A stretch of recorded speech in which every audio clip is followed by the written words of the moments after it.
Breaking news HCA SRH వివాదంపై vigilance విచారణ మొదలైంది. ఇప్పటికే ఉప్పల్ స్టేడియానికి చేరుకున్న విజిలెన్స్ టీంలు స్టేడియం సిబ్బందిని విచారిస్తున్నాయి.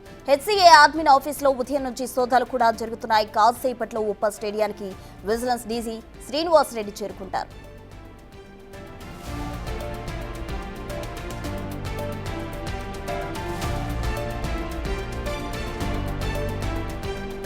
హెచ్సీఏ ఎస్ఆర్హెచ్ వివాదంపై విజిలెన్స్ విచారణ మొదలైంది. ఇప్పటికే ఉప్పల్ స్టేడియానికి విజిలెన్స్ సిబ్బంది టీమ్స్ కూడా చేరుకున్నాయి. హెచ్సీఏ అడ్మిన్ ఆఫీసులో ఉదయం నుంచి సోదాలు కూడా జరుగుతున్నాయి. కాసేపట్లో ఉప్పల్ స్టేడియంకి విజిలెన్స్ డీజీ శ్రీనివాస్ రెడ్డి చేరుకున్నారు. అయితే ఎస్ఆర్హెచ్ చేసిన ఆరోపణలకు సంబంధించి కూడా సీఎం రేవంత్ రెడ్డి స్పందించడం జరిగింది. హెచ్సీఏకు సంబంధించి అలాగే ఎస్ఆర్హెచ్ ఈ రెండు వివాదానికి సంబంధించి కూడా CM Revanth Reddy CMO office నుంచి విచారణకు ఆదేశించారు. దీంతో విజిలెన్స్ టీంలు అక్కడికి చేరుకున్నాయి.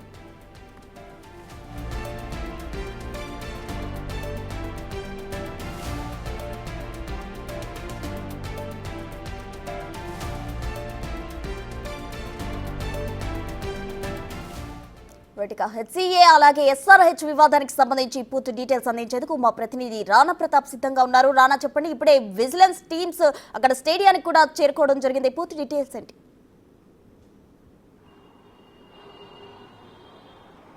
హైదరాబాద్ క్రికెట్ అసోసియేషన్ సంబంధించిన వేధింపులు ఎక్కువైపోయి దీనివల్ల మేము వెన్యూ మార్చుకుంటామనేసి కూడా ఎప్పుడైతే మెయిల్ ఎస్ఆర్హెచ్ చేసిందో అప్పటి నుంచి కూడా వివాదం అనేది పెద్దగా అయినటువంటి నేపథ్యంలో రాష్ట్ర ప్రభుత్వం కూడా దీనిపైన స్పందించింది. నిన్న విజిలెన్స్ విచారణ కూడా చేయాలంటూ కూడా సీఎం ఆదేశించినటువంటి నేపథ్యంలో ఉదయం 9 గంటల నుంచి కూడా ఉప్పల్ స్టేడియంలో విజిలెన్స్ డిపార్ట్మెంట్ ఆఫీసర్స్ అక్కడ చేరుకున్నారు. చేరుకున్న తర్వాత హెచ్సీఏకి సంబంధించిన అడ్మిన్ ఆఫీస్ లో పనిచేస్తున్నటువంటి ఉద్యోగులందరినీ కూడా వారు విచారిస్తున్నారు. దాంతోపాటు అడ్మిన్ లో ఉన్నటువంటి పలు డాక్యుమెంట్స్ కూడా వారు స్వాధీనం చేసుకునే వద్ద సమాచారం అవుతుంది. సో ఆఫీసర్స్ ఉప్పల్ స్టేడియానికి చేరుకున్నారు. ఆ సమయంలో అధ్యక్షుడు కానీ సెక్రటరీ కానీ ట్రెజరర్ కానీ వీళ్ళెవరూ కూడా అందుబాటులో లేనట్టుగా మనకు సమాచారం ఉంది. వారు ఇప్పటి వరకు కూడా ఉప్పల్ స్టేడియంకి రానట్టుగా మనకు తెలుస్తుంది. అయితే ఇవాళ 3 గంటల ప్రాంతంలో విజిలెన్స్ డీజీ కొత్తకోట శ్రీనివాసరెడ్డి కూడా ఉప్పల్ స్టేడియంకి చేరుకోబోతున్నారు.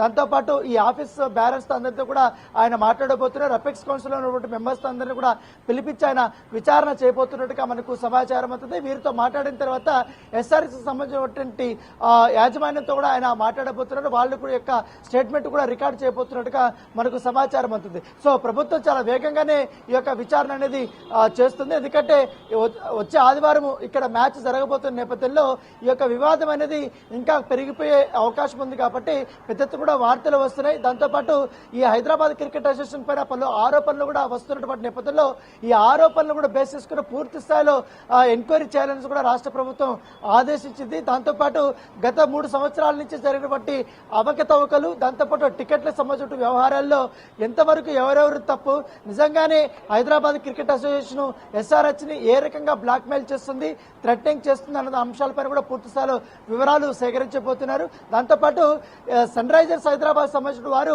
ఇటు ట్రెజరర్ కి, సెక్రటరీకి, ప్రెసిడెంట్ కి, సిఇఓకి అందరికీ కూడా మెయిల్స్ పంపించారు. కాబట్టి పైగా ఒప్పందం ప్రకారము 10% టికెట్లు కూడా ట్రెజరర్ కి వీళ్ళకందరికీ ఇస్తారు. కాబట్టి సెక్రటరీకి ఆ టికెట్లన్నీ ఏమైపోయాయి అన్న దానిపై కూడా పూర్తి స్థాయిలో విచారణ చేపట్టాలంటూ కూడా ఆదేశాలు వచ్చిన నేపథ్యంలో దాంతోపాటు ఈ కార్పొరేట్ బాక్స్ సంబంధించిన విషయంలో కార్పొరేట్ బాక్స్ లో నిజంగానే ఎన్నెన్ని టికెట్లు వాళ్ళు ప్రింట్ చేస్తున్నారు, ఎన్ని అమ్ముతున్నారు, నిజంగానే హెచ్సీఏ ఆరోపిస్తున్నట్టుగా అధిక సంఖ్యలో ఎస్ఆర్హెచ్ ఏమన్నా టికెట్లు ప్రింట్ చేసి అమ్ముతుందా ఏంటి అన్న దానిపై కూడా అసలు ఈ వివాదానికి కారణాలు ఏంటి అన్న దానిపైన పూర్తి స్థాయిలో తేటతల్లం చేసేందుకు ఇప్పుడు విజిలెన్స్ డిపార్ట్మెంట్ రంగంలోకి దిగినటువంటి నేపథ్యం అయితే కనపడుతుంది.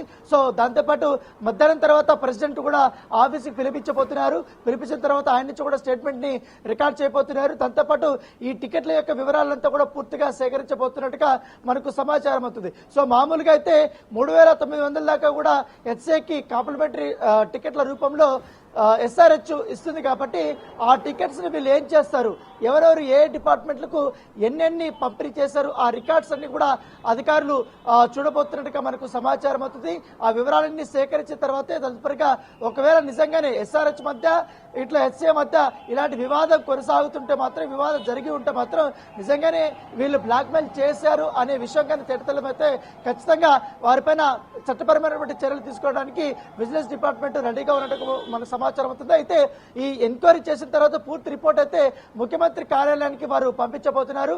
అది పరిశీలించిన తర్వాత ఎవరిపైన ఎలాంటి యాక్షన్ తీసుకోవాలనే దానిపై కూడా ఆధారపడి ఉంటుంది. సో చూడాలి, ఇవాళ సాయంత్రం వరకు కూడా ఈ విజిలెన్స్ ఎంక్వైరీ అనేది కొనసాగుతుంది. సో మరి కాసేపట్లో లంచ్ బ్రేక్ ఉంది కాబట్టి ఇంకా ఆఫీస్ బేరర్స్ ఎవరు రాలేదు. వాళ్ళు వచ్చిన తర్వాత వాళ్ళు మొత్తం వాళ్ళ ఆఫీసుల్లో కూడా సోదాలు చేసిన తర్వాత ఆ డాక్యుమెంట్స్ ని అంతా పరిశీలించిన తర్వాత ఒక క్లారిటీ అయితే వచ్చే అవకాశం ఉంది. Right Rana, thank you.